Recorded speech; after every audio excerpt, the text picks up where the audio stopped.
ಜಿಲ್ಲೆಯಲ್ಲಿ ರಾಜಾರೋಷವಾಗಿ ಜೂಜಾಟ ಆಡಲಾಗ್ತಾ ಇದೆ. 30ಕ್ಕೂ ಹೆಚ್ಚು ಜನರು ಗುಡ್ಡಗಾಡು ಪ್ರದೇಶದಲ್ಲಿ ಈ ಕಾರ್ಡ್ಸ್ ಏನಿದೆ, ಇಸ್ಪೀಟು ಮುಂತಾದ ಜೂಜಾಟ ಇವನ್ನ ಆಡ್ತಾ ಇದ್ದಾರೆ. ಅಂದರ್ ಬಾಹರ್ ನಂತಹ ಜೂಜಾಟವನ್ನ ಕೊಪ್ಪಳ ಜಿಲ್ಲೆಯ ಕನಕಗಿರಿಯಲ್ಲಿ ಹೆಚ್ಚಾಗಿ ಆಡ್ತಾ ಇರುವಂತದ್ದು. ಮತ್ತೊಂದೆಡೆ ಇತಿಹಾಸ ಪ್ರಸಿದ್ಧ ಹುಲಗಿಯಲ್ಲಿ ಮಟ್ಕಾ ದಂಧೆ ನಡೀತಾ ಇದೆ. ಹಾಡಹಗಲೇ ಮಟ್ಕಾ ದಂಧೆ ನಡೆಸ್ತಾ ಇದ್ದಾರೆ ಬುಕ್ಕಿಗಳು ಅಂತ ಹೇಳಲಾಗ್ತಾ ಇದೆ. ಇಷ್ಟೆಲ್ಲ ಅಕ್ರಮ ನಡೀತಾ ಇದ್ರೂ ಕೂಡ ಪೊಲೀಸರು ಕಣ್ಮುಚ್ಚಿ ಕುಳಿತಿದ್ದಾರಾ ಅನ್ನೋ ಪ್ರಶ್ನೆ ಎದ್ದಿದೆ. ನೋಡಿ, ಇಷ್ಟೊಂದು ಜನರನ್ನ ಗುಡ್ಡೆ ಹಾಕೊಂಡು ಯಾವ ರೀತಿ ಜೂಜಾಟ ನಡೆಸಲಾಗ್ತಾ ಇದೆ ಅಂತ ಅಪ್ಡೇಟ್ ಪಡ್ಕೊಳ್ಳೋಣ. ಪ್ರತಿನಿಧಿ ವೀರಯ್ಯ ಹಿರೇಮಠ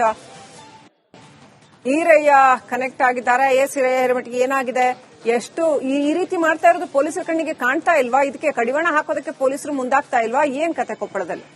ಖಂಡಿತ ಶ್ರೀಲಕ್ಷ್ಮಿ, ಅಂತಂದ್ರೆ ಈ ಕೊಪ್ಪಳ ಜಿಲ್ಲೆಯಲ್ಲಿ ನಡೀತಕ್ಕಂತ ಅಕ್ರಮ ಈ ಜೂಜಾಟ ಇರ್ಬೋದು, ಓಸಿ ಆಗಿರ್ಬೋದು, ಮಟ್ಕ ಆಗಿರ್ಬೋದು, ಇಂಥವುಗಳನ್ನ ತಡಿಲಿಕ್ಕೆ ಎಲ್ಲೋ ಒಂದು ರೀತಿ ಕೊಪ್ಪಳದ ಪೊಲೀಸ್ ಇಲಾಖೆ ವಿಫಲವಾಗಿದೆ ಅಂತಾನೆ ಹೇಳ್ಬೋದು. ಯಾಕಂದ್ರೆ ಹಾಡು ಹಗಲೇ ರಾಜಾರೋಷವಾಗಿ ಲಕ್ಷಾಂತರ ರೂಪಾಯಿ ಬಾಜಿ ಕಟ್ಟಿ 30ಕ್ಕೂ ಹೆಚ್ಚು ಜನ, ನೀವು ವಿಜುವಲ್ಸ್ ಗಳಲ್ಲೂ ಕೂಡ ನೋಡ್ತಾ ಇರಬಹುದು, ಒಂದು ಸರ್ಕಲ್ ಆಗಿ ಕೂತ್ಕೊಂಡು 30ಕ್ಕೂ ಹೆಚ್ಚು ಜನರು ಇಸ್ಪೀಟ್ ಅನ್ನ ಆಡ್ತಾ ಇದ್ದಾರೆ. ಅದರಲ್ಲಿ ಲಕ್ಷ ಹಣ ಕೂಡ ಇದೆ. ಇಷ್ಟೆಲ್ಲ ದೊಡ್ಡ ಮಟ್ಟದಲ್ಲಿ ಕನಕಗಿರಿ ಪೊಲೀಸ್ ಠಾಣಾ ವ್ಯಾಪ್ತಿಯಲ್ಲಿ ಇಂತಹ ದೊಡ್ಡ ಒಂದು ಏನು ಜೂಜಾಟ ನಡೀತಾ ಇದ್ರು ಕೂಡ ಪೊಲೀಸ್ ಇಲಾಖೆ ತಮಗೂ ಇದಕ್ಕೂ ಯಾವುದೇ ರೀತಿ ಸಂಬಂಧ ಇಲ್ಲ ಅಂತಕ್ಕಂತ ಒಂದು ವರ್ತನೆ ಕೂಡ ನಡೀತಾ ಇದೆ. ಯಾಕಂದ್ರೆ ಇದು ಕೇವಲ ಈಗ ಸದ್ಯ ಏನಂದ್ರೆ ರಿಪಬ್ಲಿಕ್ ಕನ್ನಡಕ್ಕೆ ಈ ಒಂದು ವಿಜುವಲ್ ಸಿಕ್ಕಿದೆ.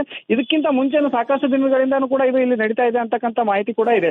ಇಷ್ಟೆಲ್ಲ ನಡೀತಾ ಇದ್ರು ಪೊಲೀಸ್ ಇಲಾಖೆ ಯಾಕೆ ಸುಮ್ಮನೆ ಇದೆ ಅಂತಕ್ಕಂಥದ್ದೇ ಒಂದು ಯಕ್ಷ ಪ್ರಶ್ನೆ ಆಗಿದೆ. ಇದು ಒಂದು ಕಡೆ ಆದ್ರೆ ಶ್ರೀಲಕ್ಷ್ಮಿ, ಇನ್ನೊಂದು ಕಡೆ ಇತಿಹಾಸ ಪ್ರಸಿದ್ಧ ಹುಲಿಗೆಮ್ಮ ದೇವಸ್ಥಾನ, ಇಲ್ಲಿ ಏನು ಲಕ್ಷಾಂತರ ಜನರು ಭಕ್ತರು ಬರ್ತಾರೆ. ಈ ಒಂದು ಹುಲಿಗೆಮ್ಮ ದೇವಸ್ಥಾನದ ಸಮೀಪದಲ್ಲಿ ಏನಂತಂದ್ರೆ ಮಟ್ಕಾ ಬುಕ್ಕಿಗಳು ಕೂಡ ಒಂದು ತಲೆ ಎತ್ತಿದ್ದಾರೆ.